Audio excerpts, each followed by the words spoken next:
Hello, my name is Ines Nastali and I'm a senior editor at S&P Global. And I'm here at TPM 23 with Martin Blot, the president and CEO of the Montreal Port Authority. Welcome. Thanks for having me.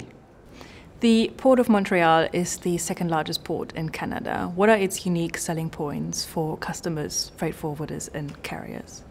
Well, it's really the eastern gateway, not only for Quebec, for the Ontario market, and also for the US Midwest. It serves 75% of the industrial basin of Canada, and it's connected to 110 million people and customers within 2 days of transportation, either by truck or rail. So it's a quite efficient and well-located port facility. And ports around the world are facing many challenges at the moment. What do you do to address those? Fluidity has been the name of the game the last few years, and we actually have invested a lot on our own infrastructure.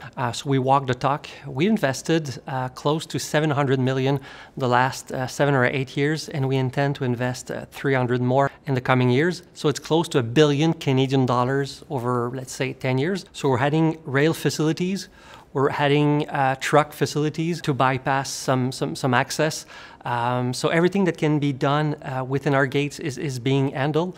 And we're working with all the partners to ensure that what comes in and what goes out with our rail partners also and our truck partners to have the most fluid and efficient system possible.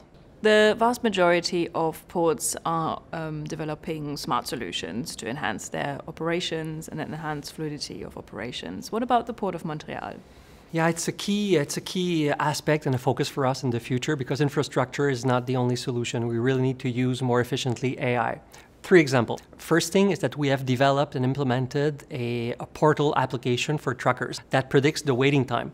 So there's less waiting time, more efficient, less GHG being emitted, so the whole food chain wins with that application. Second example is an application called Cargo to AI. So during COVID and the pandemic, it's an application that was developed with the Montreal ecosystem and our staff to identify the critical goods on the ship to ensure that when it arrives at the dock, it can be more rapidly taken care of and sent to the ultimate customers. So it was very efficient during COVID.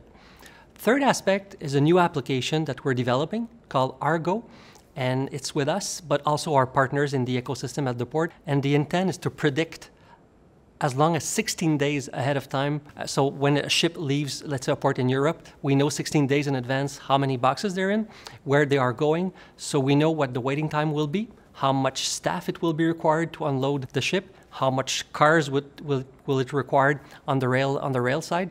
So the intent is to predict on a rolling basis what is required in the overall food chain. This is a game changer in the future, we're sure of it. In your opinion, what are some of the key strategies to ease cargo coming in, going out, also in terms of improving sustainability?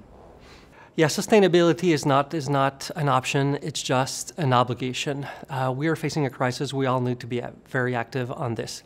For us, it implies 3 aspects. We are electrifying directly every usage that we can at the port. We will soon become carbon neutral because we benefit in Quebec and Montreal from a grid that is 100% renewable, unique feature in the world. Second thing, we're working with our partners and operators that they are doing similar things. So they are electrifying their operations. Like our partners are investing significant amount of money, so their cranes are electrified. But this is not enough. We also need to participate in the transition for the shipping industry as a whole. So we intend to play in that movie and help the industry developing green liquids because we think that Montreal is well placed to do it by producing and storing green liquids. We do have an agreement with the Port of Antwerp to establish one of the first green corridor between the 2 continents. So it's a top priority. Because it's the right thing to do, and we'll definitely be investing a lot of efforts and money in that aspect. Excellent. That sounds like a great future lies ahead. So thank you for sharing your visions and insights with me today. Thank you for your time. I've been talking to Martin Blot, the president and CEO of the Montreal Port Authority.